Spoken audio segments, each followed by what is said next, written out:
Hello, everybody. All right, so just decided I would go online again and do a quick impromptu stream. Let me go ahead and make sure everything is coming through okay.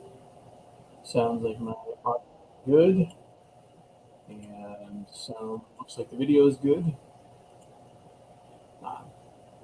Not sure if we're going to get anybody here tonight, but figured I would jump in. Want to go ahead and just sort of talk about monsters tonight and kind of how I go about creating monsters and where I take inspiration and just generally monsters. I'm going to throw an invite up in the chat here, so if anybody wanted to come on and talk about this, certainly free to do so. But yeah, if you're in the chat, say hello, and we'll go ahead and get to talking here. If nobody shows up, I'll cut this short, but this is another roll for surprise here, so I figured I would do that. Let's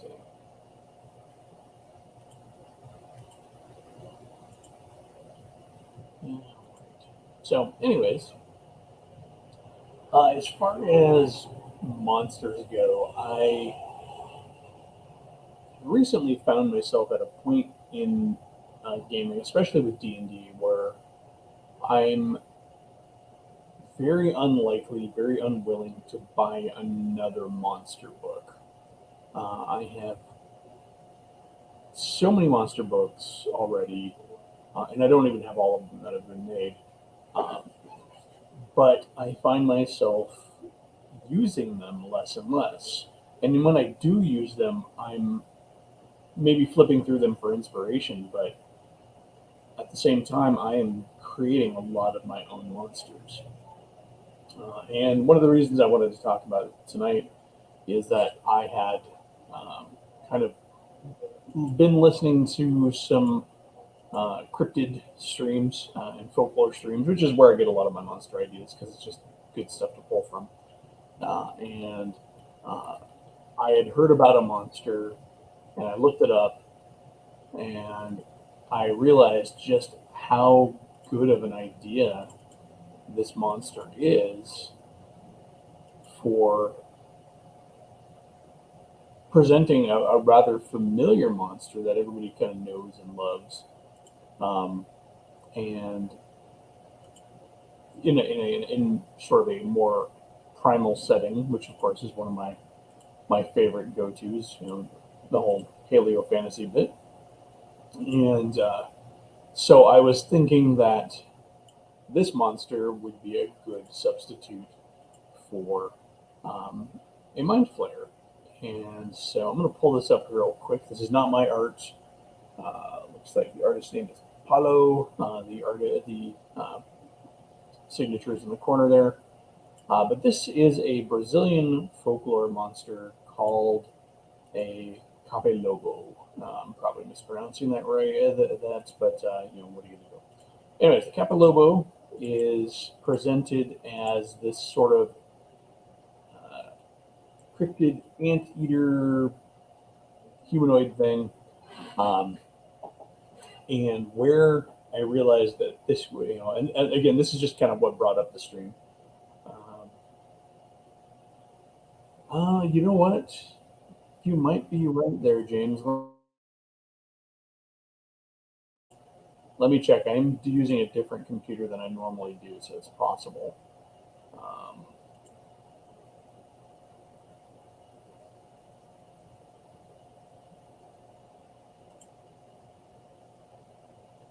Yeah, you're right. It was actually on.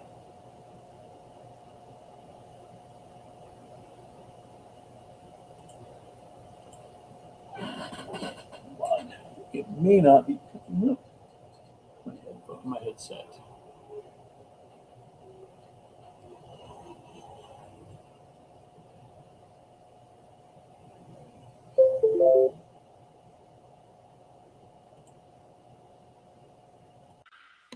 Good catch. It hadn't actually picked up my Can you hear me now? Much better.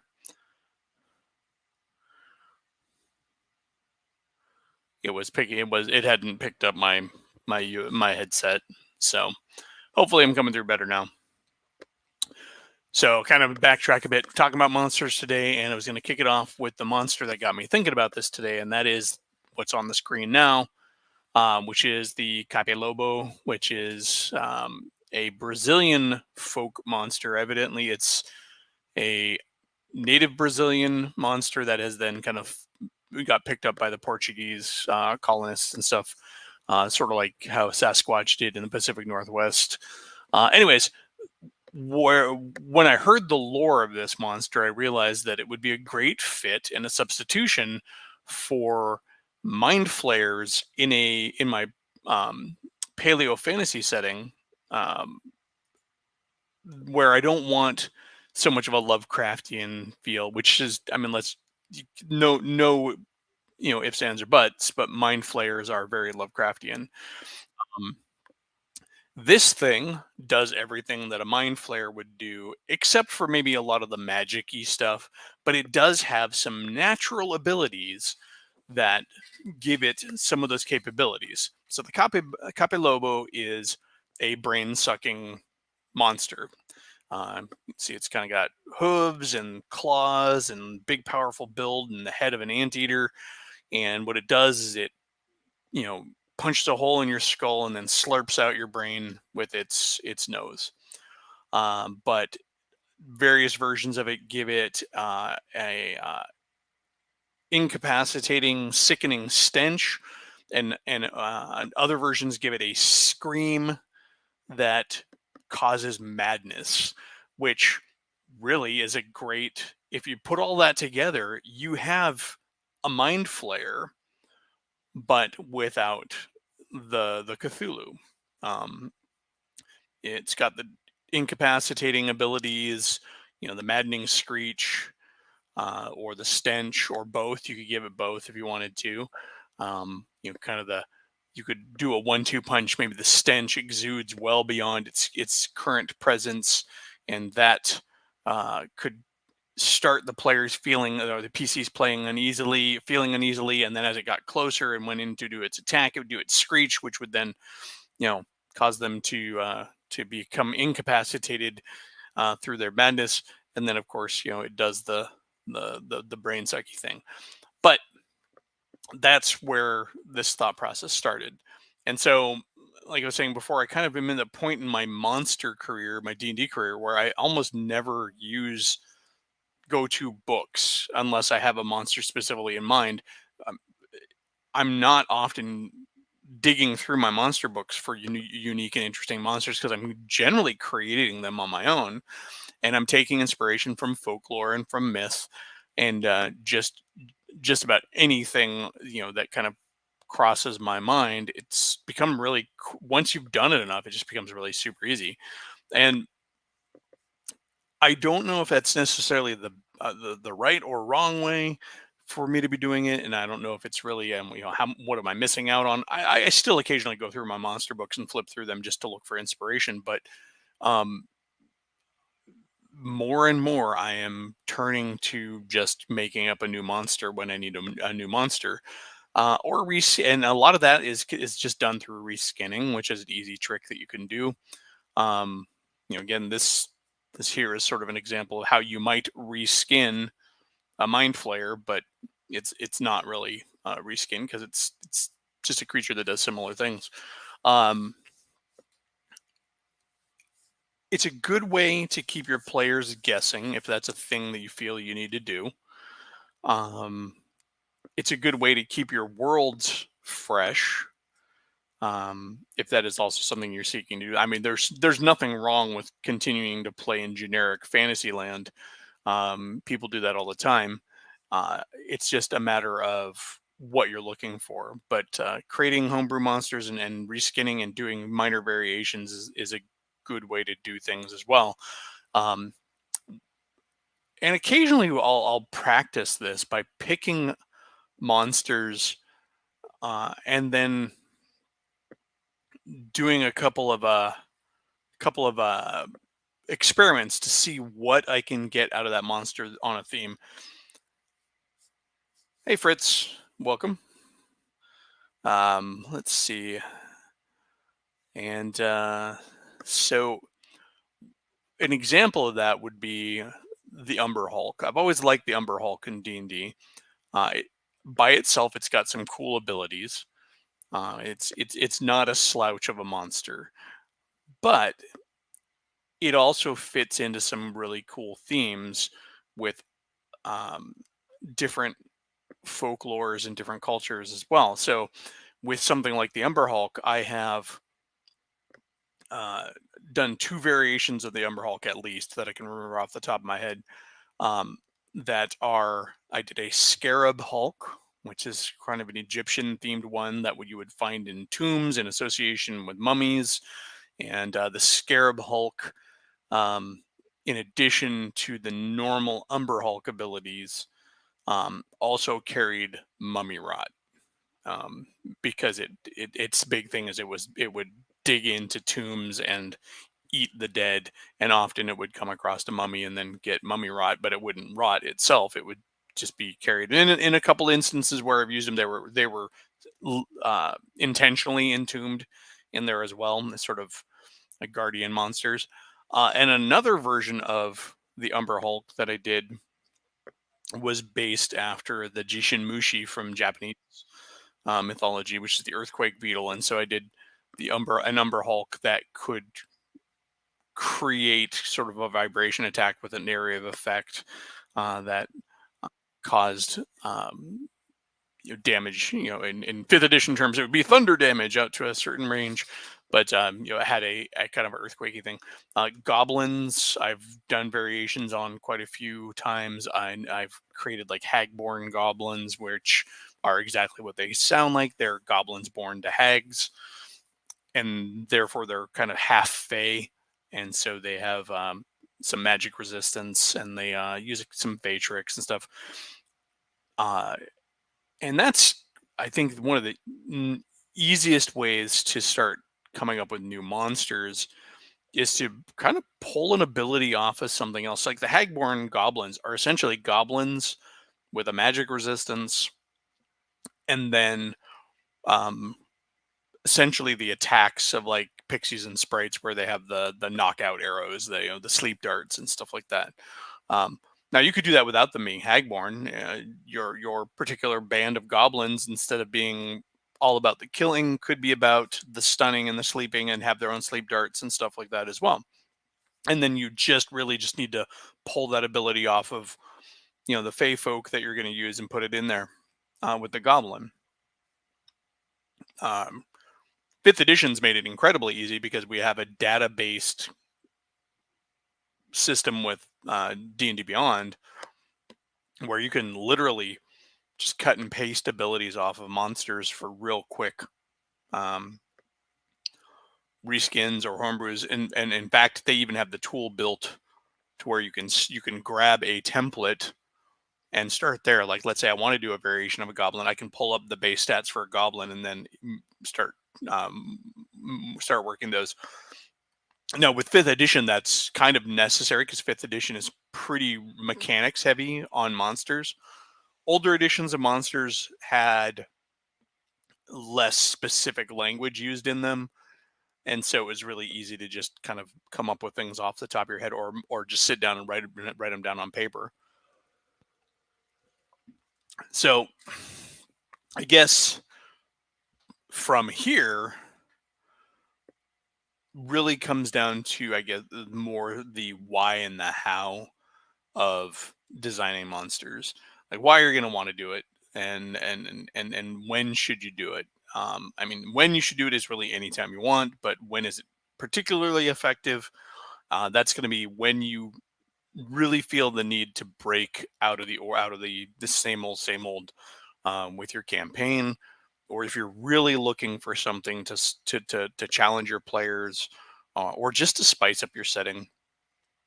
I've kind of mentioned the how a bit, but I feel like to dig into that a little bit more, it's more about picking signature things that you want your creature to do, and avoiding, yeah, trimming the fat, kind of, and avoiding the overabundance of abilities.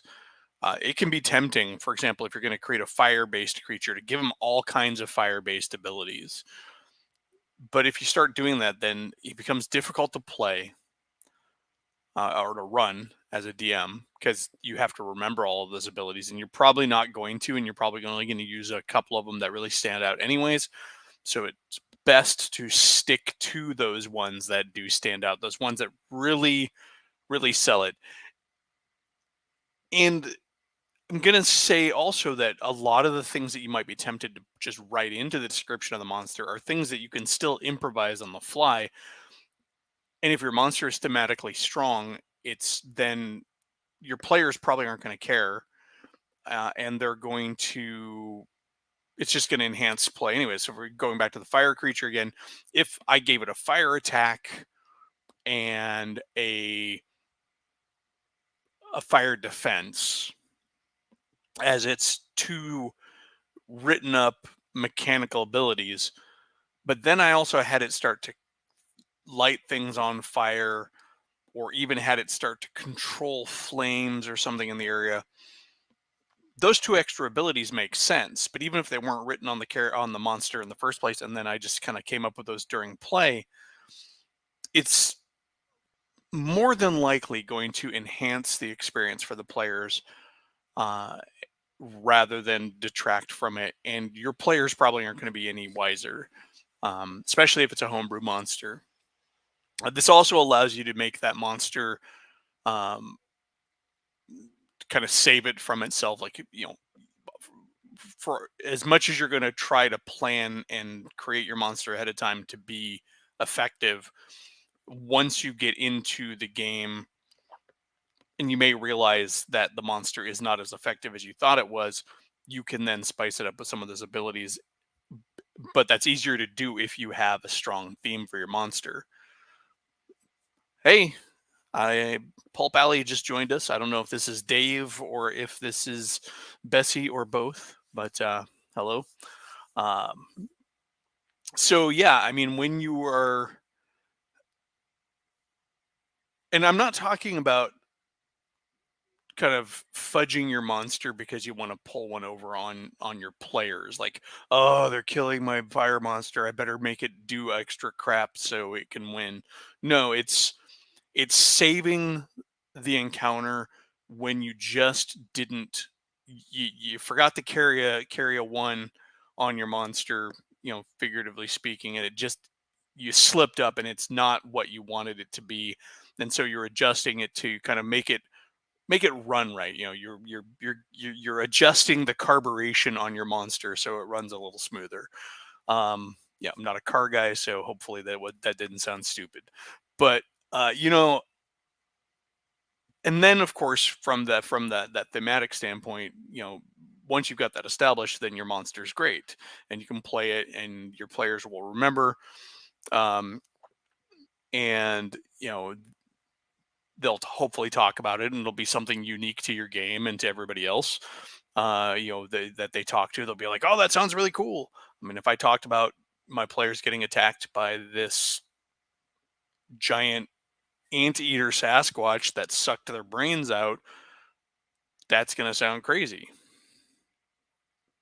But it's yeah, exactly there. So as far as monster creation goes, and like, that was the whys and the hows. The only other thing I could think of with how is know your monster's place in your game, um, and remember that it's really easy for a monster to get overpowered. Um, Most likely, you know, group monsters should have lower hit dice, unless they're supposed to be some insane overpowered, surge of death. Um, and then in that case, fine, I mean, there are no hard rules with monsters other than the game mechanics, and even those can be broken because as a GM, you've always got the permission to break the rules of the game. It's part and parcel with role playing games. Um, but knowing where your monster fits and what it's there to do is also going to help. Um, Another kind of monster project that I like to work on, honestly, is do like to work when I'm developing monsters. I like to think of variations within the individual encounter as well. Hey, squirrel.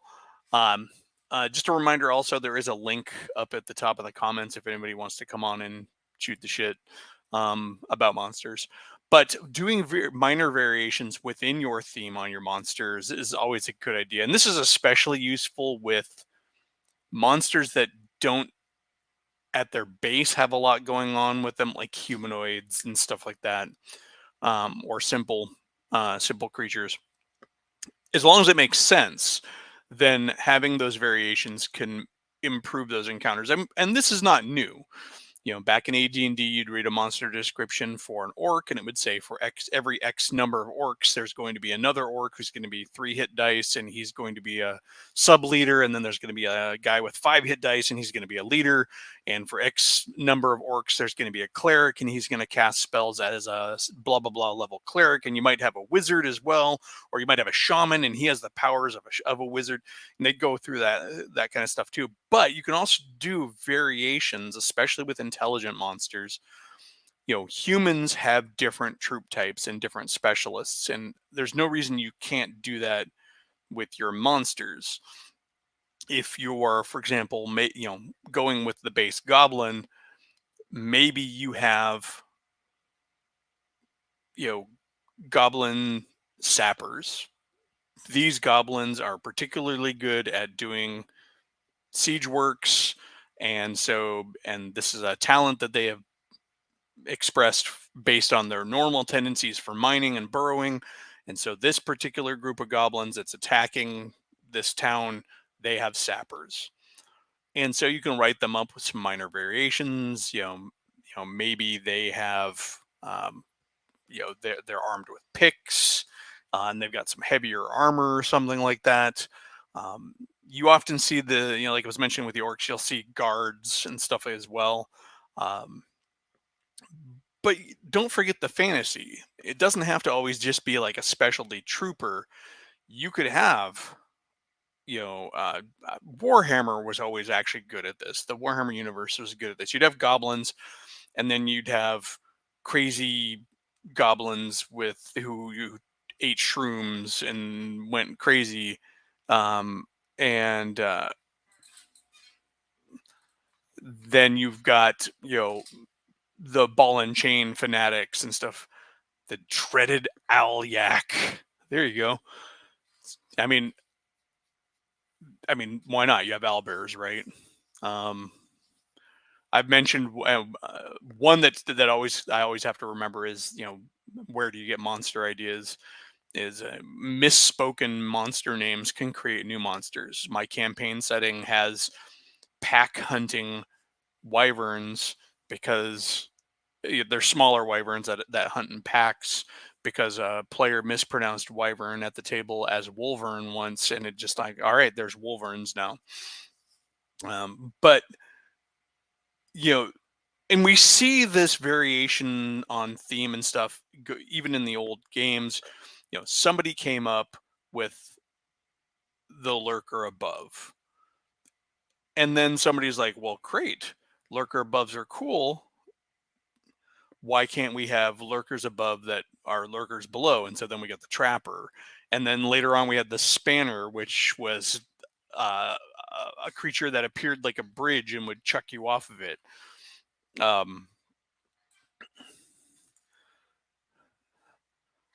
There you go. Now you need to make a miniature of it, even if it's just a conversion for the Alyak. Yeah, a monster. Let me see if I can find it. A monster I made up for a Pacific Northwest sort of setting that I've always wanted to do. I made it. I made this up from here. I'm going to pull it up real quick if I can find it. Now I'm on my replacement computer and I haven't moved all of my files over to it, so this may be tricky. Hopefully I have it on a Google Drive somewhere.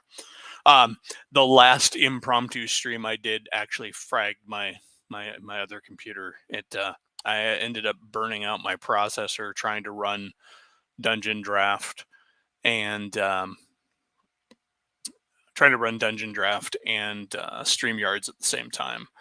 So that was fun. All right, so let me see if I have a picture of it in. I do. Yes. Okay, cool. All right, let me pull this up here. All right, so what you have here, this is a monster for my temperate Pacific Northwest inspired setting. And this is clearly some kind of, composite monster. That is the piercer, is the stalactite, and then later on they came up with like the roper, which is kind of made out of it appears as a stalagmite. You are correct, piercer. So this monster is got the scales of a sturgeon, the claws of a cat, the head of a bear, the antlers of a moose. And it was inspired by this little one of those little rhyming clapping hand games. I don't know what they're actually called, but that my kids did when they were in campfire. And the last words of their little hand clapping rhythm game was moose, cat, fish, bear. And I went to an artist and I'm like, this is what I need. And this is what we ended up with. Now, it's funny is that this monster kind of ties into some Native American legends that I found out about later. I think that Meshapishu is one of the closest things, but that's the water panther, although this isn't quite water panther. The idea was, though, to create a sort of creature, in this case, that embodied the kind of the big natural monsters of the Northwest. We got a bear, we got a cougar, we got a moose, we got a sturgeon. He's got the feelers of a sturgeon and everything on there. And this was a really good one. But again, when you're coming up with inspiration for monsters can come from anywhere. This guy was literally just moose, cat, fish, bear, those words at the end of the story. And there's some other art that I've done or I've had done. This is all contracted art. But a monster I had created ages ago that was then rendered by Todd Ulrich here in this sketch. This is an O'Hool. And I had this idea of, and again, this is for my kind of Pacific Northwest sort of setting. What would happen if we had effectively tribal owlbears? And so I came up with a intelligent bear owl hybrid, and I called it an O'Hool. The O'Hool, it's very close to an actual cryptid that has nothing to do with this, although it is still sort of a creepy owl monster. But I named this one after the German word for owl, which is uhu, I believe. And I turned it into O'Hool. And these are evil, gnarly, kind of dark magic humanoid owls that live in the snow. They make totems out of the bones of their victims. They have weird, like, sympathetic magic that they can cast over your kin through the remains that they hork up in their pellets. But yeah, again, just taking that theme of an owl and an owlbear, and what if we made it an intelligent species and made it evil, and kind of put it into that setting. Even had an O'Hool shaman done, and this guy's kind of cool because he looks kind of creepy and crazy. Um, let's see. And then I wanted to do like a mimic, but in more of a natural setting. Like mimics are always very dungeon dressing, like, and so I came up with this thing that is um, a creature that hides itself in the carcasses of other animals. And so when other creatures come to those carcasses to try and find food or whatever, it then strikes out and attacks them. And so here it's in the dead remains of a seal, going after these seagulls that kind of came to peck at it. So the idea, again, talking about variations on a theme, this was inspired by the mimic, but in sort of a much more sort of wild setting kind of a thing. It doesn't mimic things; it uses as camouflage. So this would actually be pretty easy to modify to model up to if you could find yourself like any nature miniature and then do some damage on it, like a plastic rubber seal or whatever, and then you could just make a big monster mouth coming out of it. Uh, Other inspirations sometimes come from media sources. This is a whistler, and there's a great radio play by the same name. See if I can find it. It is really creepy, and it takes place in sort of an isolated Pacific Northwest area. And even though this isn't a um, Native American myth or anything like that, it it was a cool enough story, and it fit the theme that uh, it was it was just perfect. So I'm trying to see if I can find the audio play. I'm going to throw that up there if I can. But yeah, it's simply called The Whistlers, and it's done as a um, let's see, as a sort of a found, I guess found footage you could call it, but it's basically a series of um, audio files that are found in journal form. Um, I cannot find it. Anyways, it's called The Whistlers. If you can find it. Anyways, it's a good story, but it inspired this monster. This is more art by Todd Ulrich. I happened to be lucky enough to get him to do some artwork for me before he became famous. Famous, basically full time employed by a game company. Um, Another one inspired by a piece of fiction. These are essentially carnivorous willows that are from a story called The Willows. It's an old, creepy horror story. I can't remember who wrote it. It's about a river trip um, where the campers are beset upon by um,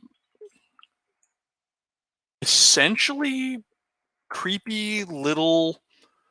Um, Algernon Blackwood is the person who wrote it. It was 1907. It's called The Willows. Um, and I heard it in an audio version, and it was really well done. And it was creepy because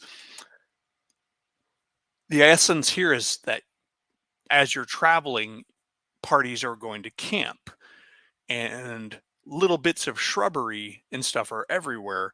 But in the story, the shrubbery are doing weird things. They're like burying the travelers' supplies, or setting their boats afloat down the river at night.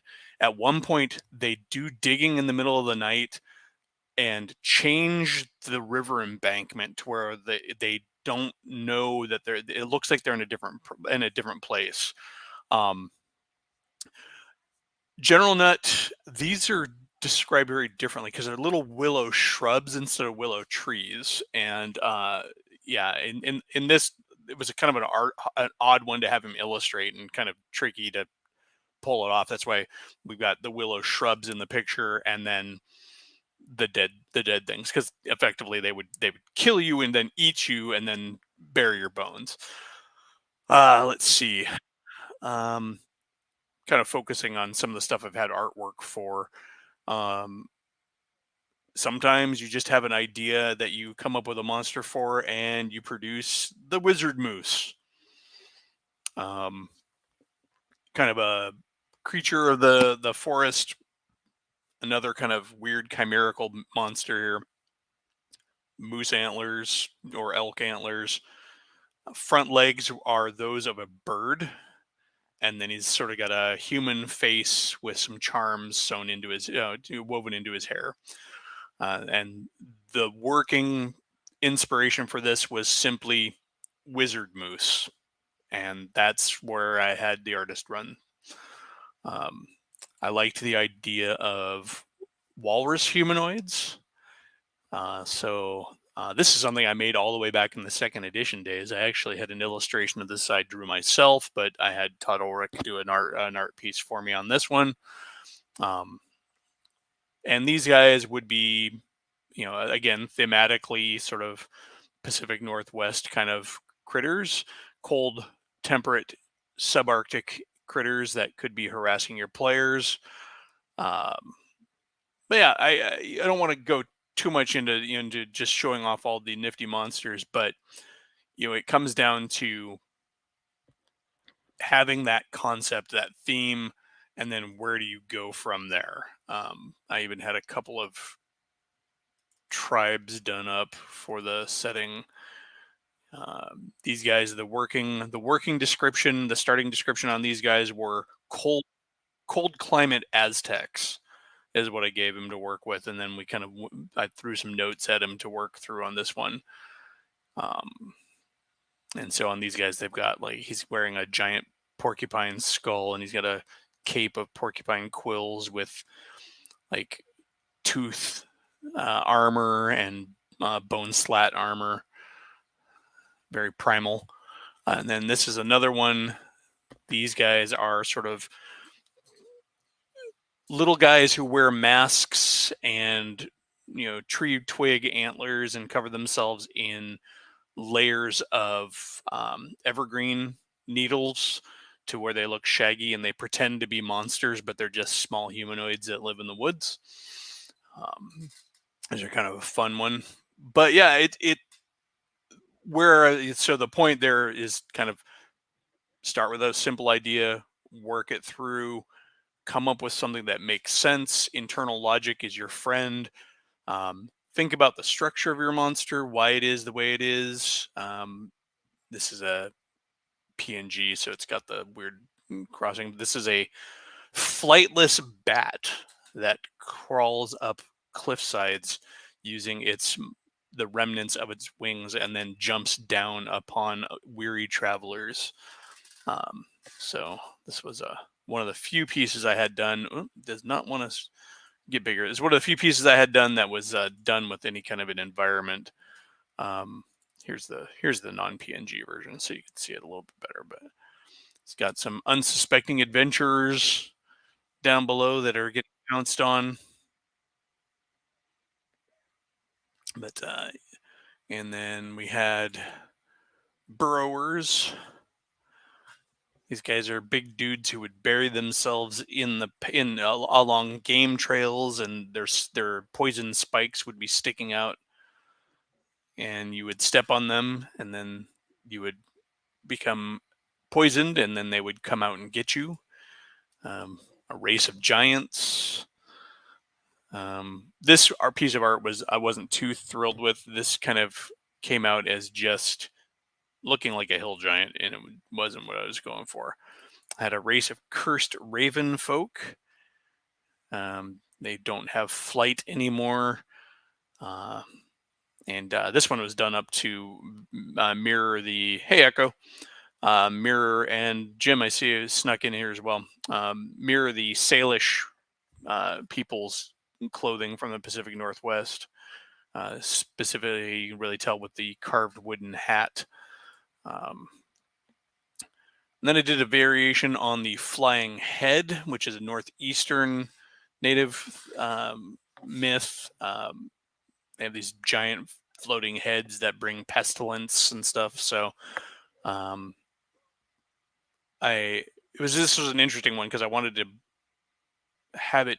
I wanted to pump up the monsterness of it because they're always described really very much as just a flying head, and that seemed like not overly scary. I mean, yes, it would be scary, but it's not impressive as a monster artwork. So I'm going to go ahead and pull these off the screen here because that was just kind of a rabbit hole there, but that's a lot of stuff you can go with some very basic ideas, either touching on actual native folklore or using the last four words of a fun little rhythm clapping game, moose cat, fish bear, wizard moose. Um, what happens if we had owlbears that were, a tribe? All of those simple ideas that can get fleshed out into more complex ideas, and then in this case, there was all a macro theme on all of this as well, which is I wanted them all to fit into that kind of cold, temperate, subarctic setting.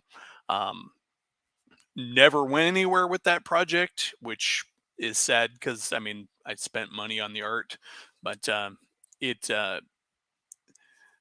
there's just some trouble in trying. I could not find a way to write um, the setting without feeling like I was really delving into territory that I was not qualified for because the project was originally, I mean, bit of a soapbox here, but the project was originally an idea to tap into and kind of celebrate Native American cultures and folklore because I feel like they don't really get a lot of exposure in fantasy RPGs. Not honest and dignified exposure. And that was a goal. But the more I worked on it, the more I realized I wasn't really the guy to write that. And so I kind of backed off on that. Also, putting it in the context of a D&D setting, it's really hard to dodge the just kind of baseline colonialism that is in most fantasy RPGs. Um, you know, it it is what it is. It's just the bare essence of D&D is really going around finding other people and taking their stuff and benefiting off of it. So I mean that's kind of the fantasy trope. Um, but when you're doing that at the same time, when you're writing that at the same time, you're trying to celebrate a culture that has been on the raw end of that. Kind of, yeah, it kind of I lost my steam there. So I got some cool pictures, and I can still use those, and maybe I'll do a little monster supplement with those and put it out on drive through at some point. But yeah, that's not the point of today's impromptu stream. Today's impromptu stream is about monsters, how to the basic building blocks. I'm not going to get into the nitty gritty of like the mechanics of it because that's going to vary by the game you're doing. Um, but uh, it's something that everybody should do. I think any DM does, um, but maybe you should do more. Let's see. Basic expert is nearly finished with an Aztec setting. So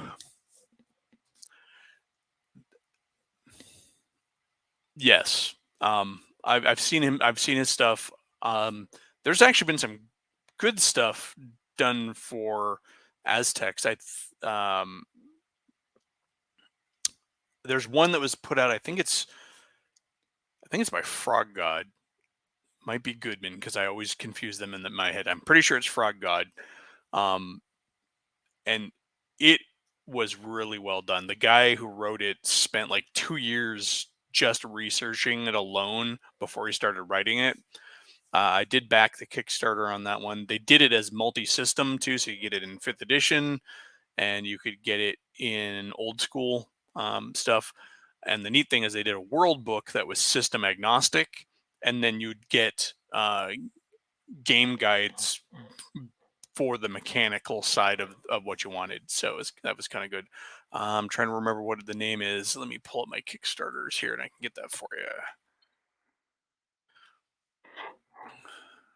Do, do, do. Yeah, impromptu streams are always fun. It was called Tehuatl, and it is here. I'll even bring it up if I can. Where are we going? Okay, here we go. So Tehuatl was the game, and yeah, it was Frog God. Let me pull it up here on the screen, and yeah, so there we go, Tehuatl.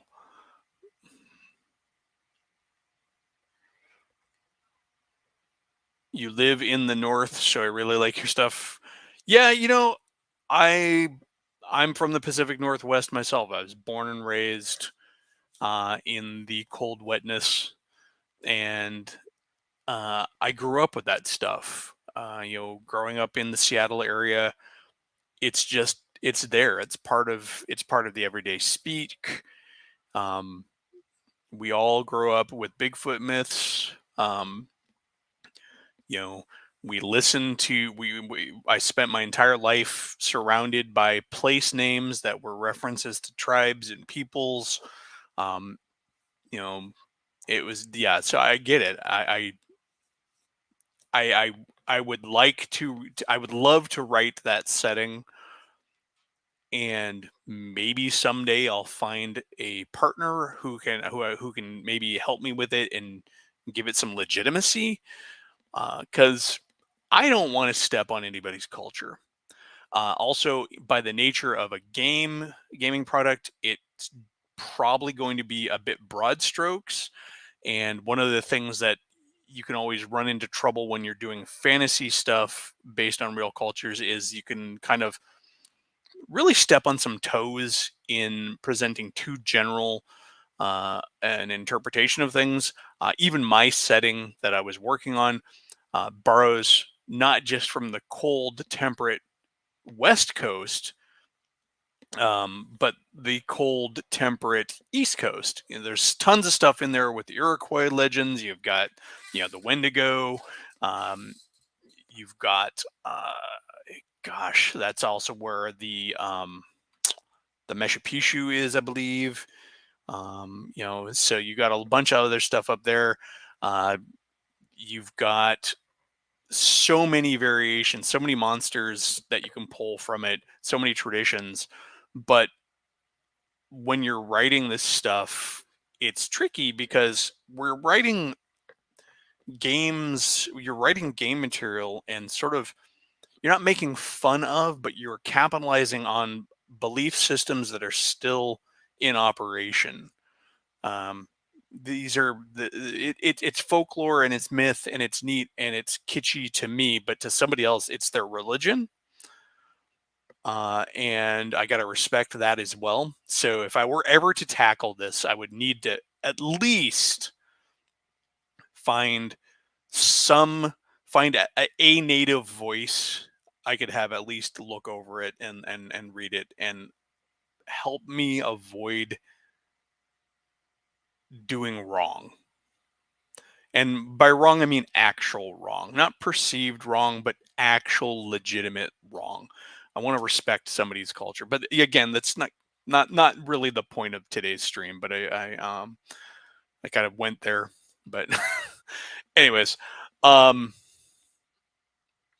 I've got a little bit of time before I have to jump off. Does anybody have any specific questions or anything they wanted to ask me about my process for creating monsters, or looking up artists, or what, or I can definitely take a little bit of time to field some questions. We actually have 5 people watching. That's kind of cool.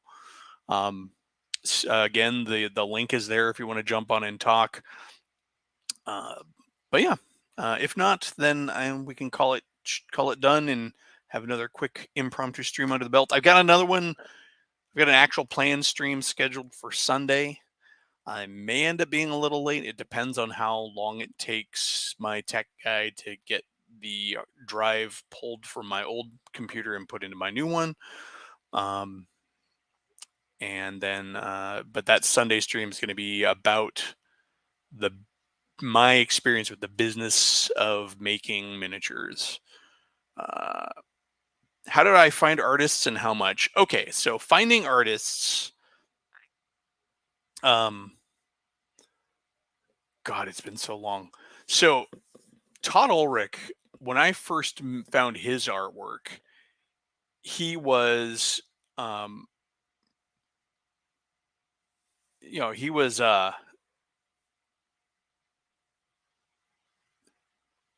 words. So Todd Ulrich was in art school when I first encountered him. He then went on to teach art, and now he's actually got, and he still does teach, but he's got a full-time gig for a gaming company. I can no longer afford Todd Ulrich now, and even before, I could only really afford the sketch work that you saw. I mean, that's what he calls sketches.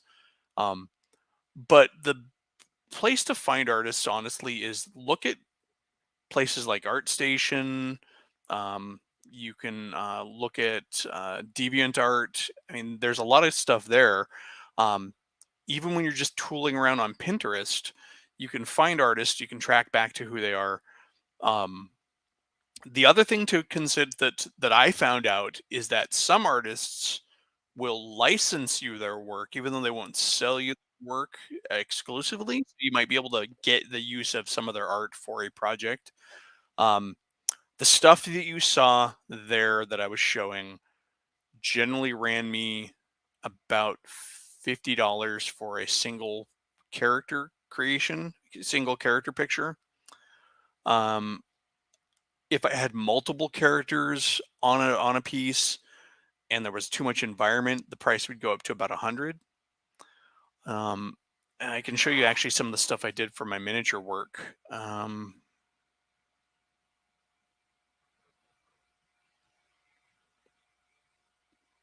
Yeah, Squirrel's got a friend who does some art.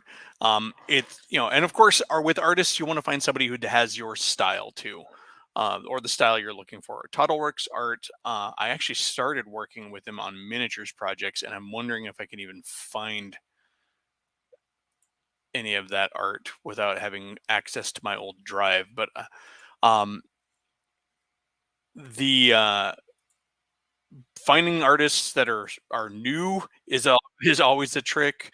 If you can find somebody who's just kind of starting out, um, you're more likely to get a deal.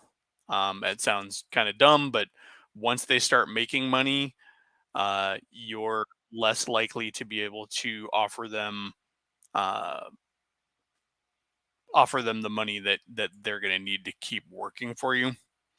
Um, that's just that's just how it is. Um, let's see. So I'm trying to find some more work. Okay, so here is some vehicle artwork that Todd Ulrich did for me. This is for the Equine project. I needed a little armed buggy.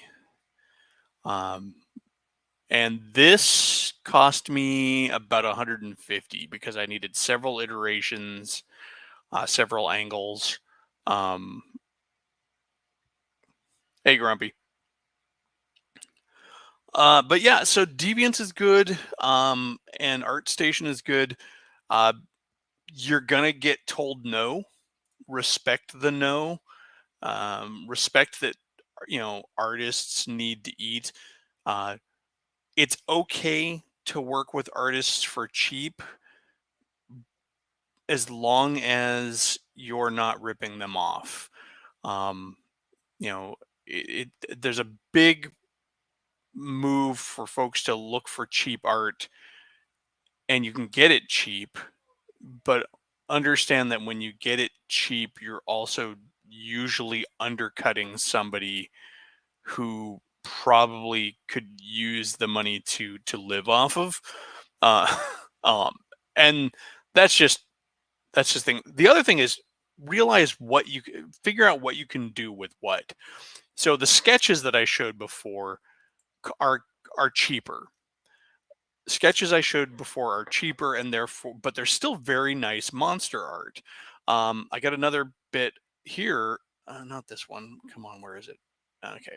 Um, Sorry, it's trying to pull up this piece. So this piece here is for another miniatures range that I have, and these are equine, and so I had him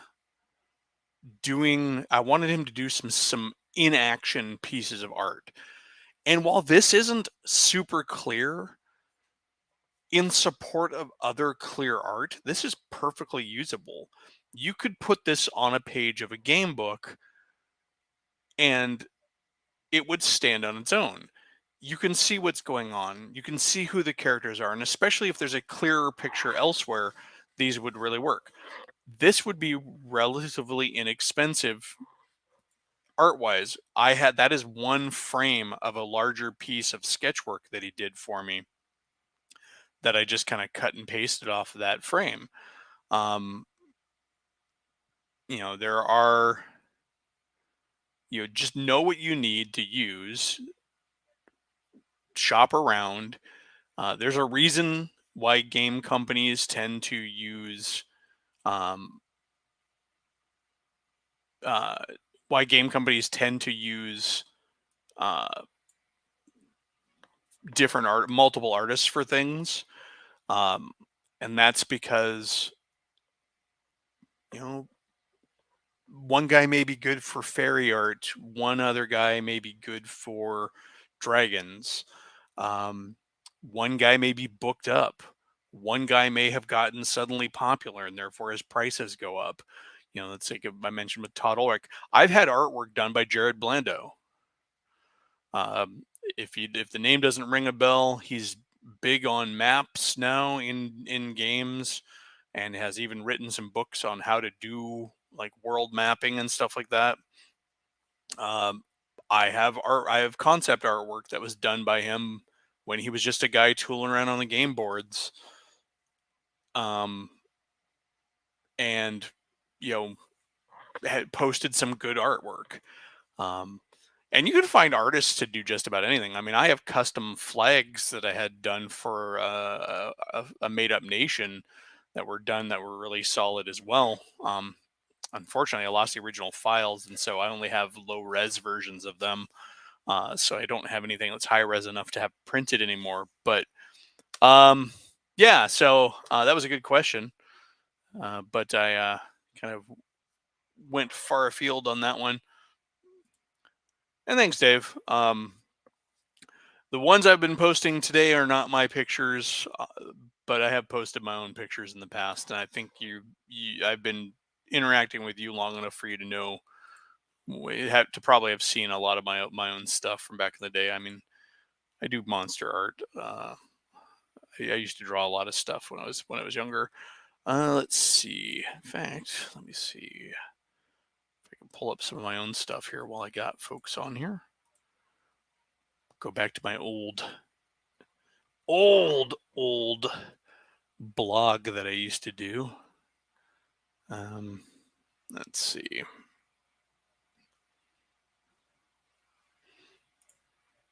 Yeah, like, for example, this is a piece of artwork that I did when I was trying to get the basics for one of my other miniature ranges. These are my Space Raptors. They didn't end up looking like this because we went through various permutations, because here's another one, and another one, and another one, another one. Just kind of doodling various raptors with guns. Let's see. My tool down here, some fantasy monsters I did. This is sort of a killer mushroom. This is some sort of bewildering lizard. Some sort of dungeon menace that is a worm that lives in the stalactites. My drawing of a shambling mound. This is a shambling mound that has a killer fungus growing on it. So yeah, is got tribal goblins, big gorilla creature, mushroom dude, whatever you can come up with. This is like a orc or an ogre I drew. But anyways, I think I've kind of reached the natural progression and conclusion of this impromptu stream, because I didn't really have too much to talk about. But yeah, so before I go, does anybody have any other questions or comments they wanted to make? Because if not, then I'm going to go make dinner. But I always enjoy doing these little quick ones because I get some thoughts out of my head, and sometimes they inspire bigger episodes or bigger videos where because comments that get made will get me thinking on other topics. But yeah, that was about it. Um, bottom right. Yeah, talking about this one.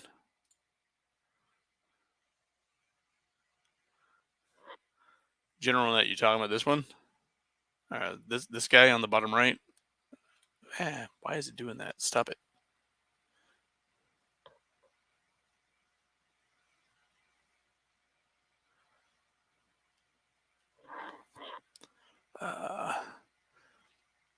Yeah, Grumpy, the surprise streams kind of come and go, but they tend to be in the evenings because what I usually do, well, evenings in westerly times, nighttime for me, but I tend to do them after I get off of work and while I'm waiting for my wife to get off work so I can cook dinner. We get off work about a couple hours apart, so it usually gives me some free time to kill. Oh, you were wondering what this guy is. It's kind of just sort of a Egyptian themed Anubis race. Yeah, I did Care Bear versions of kobolds and their Care Bear and their kobold Carebald cousins. See, so the art doesn't always have to be serious. I did this and did it as a caption coloring contest. It's Dora the Explorer and her friends' D&D party. With including Swiper dead on the ground with darts in his chest because he's obviously the thief in the party. But that was a fun one.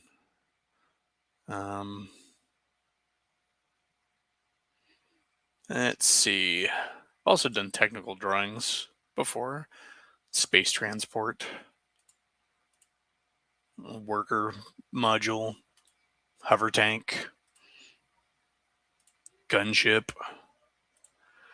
These are characters that I wanted to get made into miniatures at some point. These are a series of World War II kind of pulp commando characters that I was doodling around with. But and then because emu has been a theme of mine, I did a series of thematic emus. We had a dungeon crawling emu, a post-apocalyptic emu, a old pulp sci-fi emu, and then a gritty space veteran emu. Let's see. Oh wait, there was also the Roman historical emo. Yeah, see, Dave, I'm sure you remember those pulp guys from me posting probably back on the forum days. Samurai rabbits. This goes back to high school. This is when I did in high school. Blind giants with the secrets of the universe tattooed on themselves. That's also another one from high school.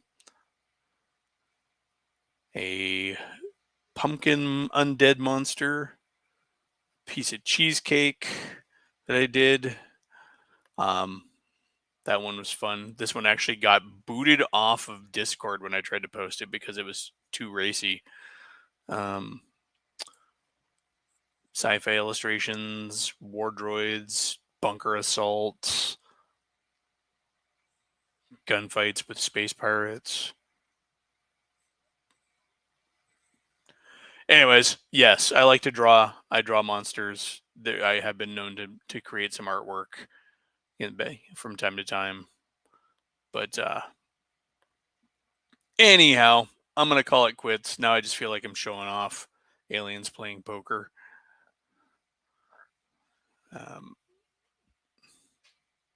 This one, people like this one. Got the crazy aliens worshiping the idol in the background. Meanwhile, this other alien and the space explorer in the foreground talking to each other. Probe droids, guy working on a space satellite. But yeah, anyways, I should stop going down other rabbit holes. But thank you all for coming by. I'm going to leave for good, and not for good, for real this time. But yeah, I'll be back on Sunday. And yeah, uh, the hardest part, honestly, General Nut, on swapping out the drive is going to be getting it to syncing up this computer that I got from my brother with the old drive. No, well, I won't miss dinner, General Nut, because I make dinner. I do the cooking around here, so everybody misses dinner if I don't stop talking to you. So, with that, good night, folks. Thanks for coming by. There's an Elfbait Discord. Doesn't have a lot of activity on it right now. I'm trying to build up speed, but I do post there pretty frequently with thoughts and ideas. And I've also got an Elfbait group on Facebook. Kind of mirrors the Discord. But other than that, I'm here. I'm hoping to get some other cameras set up to where maybe I can show off some miniature stuff, because I do play with the little dudes a lot. So there's always something on my desk here that needs to be painted. Anyhow, have a good night, everybody. And get out and game.